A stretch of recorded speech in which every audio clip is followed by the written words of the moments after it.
at all 50 state capitals over the next week and a half. The National Guard has been authorized to send up to 15,000 troops from various states to Washington, D.C. over the next week in preparation for the inauguration of President-elect Joe Biden. The authorization more than doubles the 6,200 that was previously en route to the nation's capital in response to the riots at the Capitol building last Wednesday. In the aftermath of those deadly riots at the U.S. Capitol, questions are being raised about why the District of Columbia National Guard played such a limited role as civilian law enforcement officers were outnumbered and overrun. House Democrats plan to vote tomorrow to impeach President Trump. House Majority Leader told Democrats on a caucus call yesterday, setting up an impeachment vote 1 week after rioters incited by Trump overran Capitol Police and breached some of the most secure areas of the U.S. Capitol. The House will vote tonight on a resolution urging Vice President Mike Pence to invoke the 25th Amendment to remove Trump from power, and then plan to vote at 9 a.m. on the impeachment resolution. And amid the continuing fallout from last week's deadly siege on the U.S. Capitol, Democrats are forging ahead with legislation to remove Republican lawmakers for inciting the riot. A House resolution calling on Vice President Mike Pence to invoke constitutional authority to remove President Trump from office was blocked by Republicans yesterday. And President Trump plans to emerge from seclusion today for the first time since the U.S. Capitol was ransacked by his protesters, and will travel to Alamo, Texas to visit his signature border wall. President Trump's personal attorney, Rudy Giuliani, is facing possible expulsion from the New York State Bar Association over remarks he made to the president's supporters shortly before they stormed the U.S. Capitol building last week. New England Patriots head coach Bill Belichick has announced that he is declining the Presidential Medal of Freedom, which he was scheduled to receive from President Trump. Almost 6,000 law school alumni and students have signed a petition calling for the disbarment of Senators Josh Hawley and Ted Cruz over their alleged roles in undermining the peaceful transition of power after a free and fair election. The Republican senators, respectively representing Missouri and Texas, led efforts in the Senate to delay the counting of electoral votes to certify President-elect Joe Biden's victory over Donald Trump in the 3rd November elections. It is current students and alumni, the law schools they attended, who've signed on to a petition urging the bar associations of Texas, Missouri, and Washington, D.C. to begin disbarment proceedings against them. First Lady Melania Trump spoke out for the first time about the violence that erupted at the Capitol last week, and that happened yesterday. Law enforcement agencies continue to make arrests related to last Wednesday's assault on the Capitol, which resulted in 5 deaths and forced members of Congress into lockdown for hours. A Florida man spotted carrying a lectern belonging to House Speaker Nancy Pelosi's office in a widely circulated photo during the Capitol assault was released on $25,000 bail yesterday. And a judge has granted a stay in what was slated to be the U.S. government's first execution of a female inmate in nearly 7 decades, a Kansas woman who killed an expectant mother in Missouri. Following his inauguration as the 46th President of the United States, Joe Biden, accompanied by 3 former presidents, will lay a wreath at the Arlington National Cemetery, and he will be accompanied also by his Vice President-elect Kamala Harris. President-elect Joe Biden received his 2nd dose of the coronavirus vaccine 3 weeks after getting his first one, with television cameras rolling in an attempt to reassure the American public that the inoculations are safe. A second Democratic member of the House who was forced to go into lockdown during last week's siege at the U.S. Capitol has tested positive for COVID-19, and that is Representative Pramila Jayapal said she has tested positive and criticized Republican members of Congress who declined to wear a mask when it was offered to them.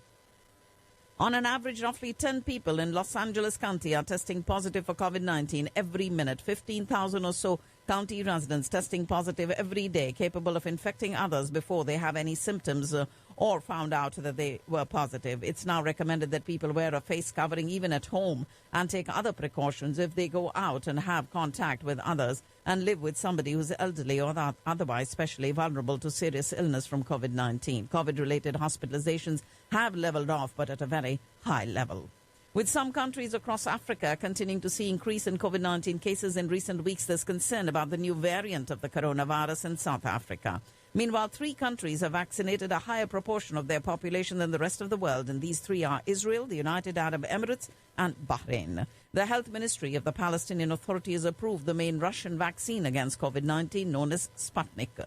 A leading Israeli human rights group has begun describing both Israel and its control of the Palestinian territories as a single apartheid regime. using an explosive term that the country's leaders and their supporters vehemently reject. The official supervising the agreement aimed at curbing Iran's nuclear ambitions is warning that Tehran's decision to ramp up uranium enrichment could undermine efforts to keep the deal alive amid diplomatic efforts to bring the United States back on board. Egypt reopened its airspace to Qatar flights after regional heavyweight Saudi Arabia reopened its airspace and border with the Gulf Arab state last week.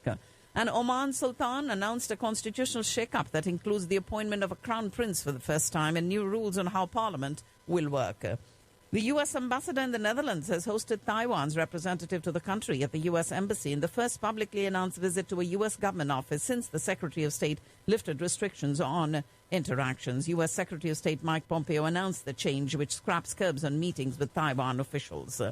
Ladies and gentlemen, you're listening to the World News on Radio Caravan. Indonesian authorities located the black boxes of the Sriwijaya air jet that crashed into the sea soon after taking off from the capital of Jakarta as human body parts and pieces of the plane were retrieved. The Boeing 737-500 with 600 passengers and crew headed on a domestic flight to West Kalimantan before it disappeared from radar screens 4 minutes after takeoff.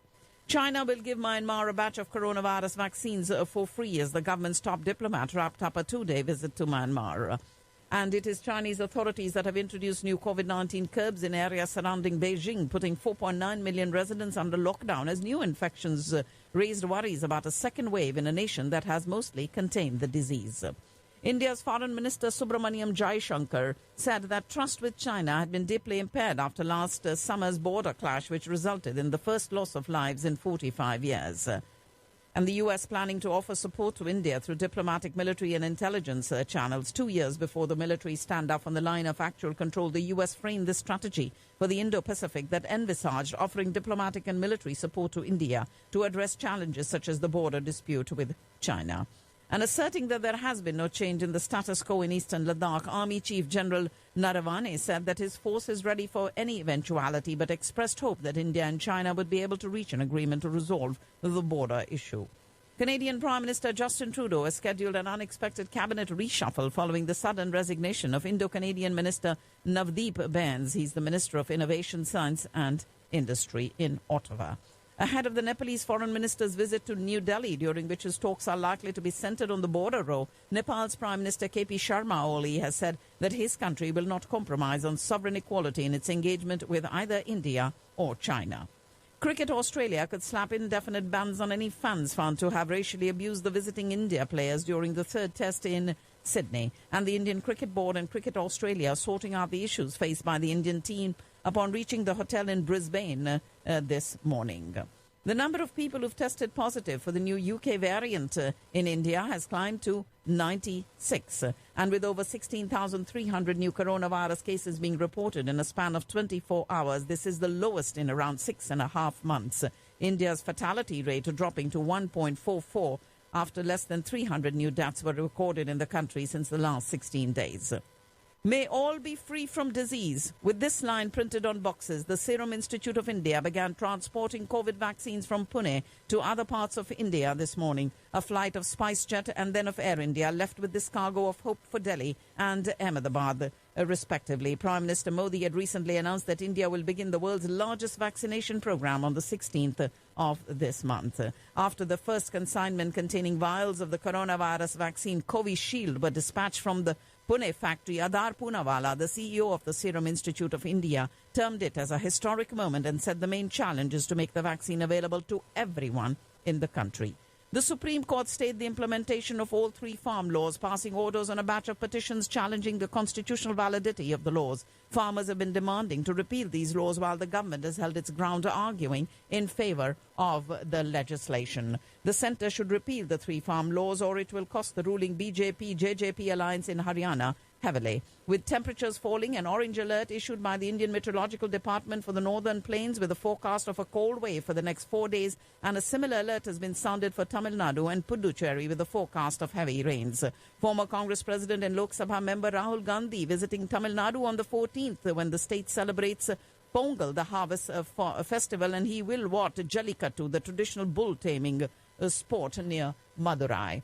We do have the Sashtang Pranam, or the prostration before the deity, no longer allowed in Gujarat temples. Devotees can only bring their palms together to offer Namaste.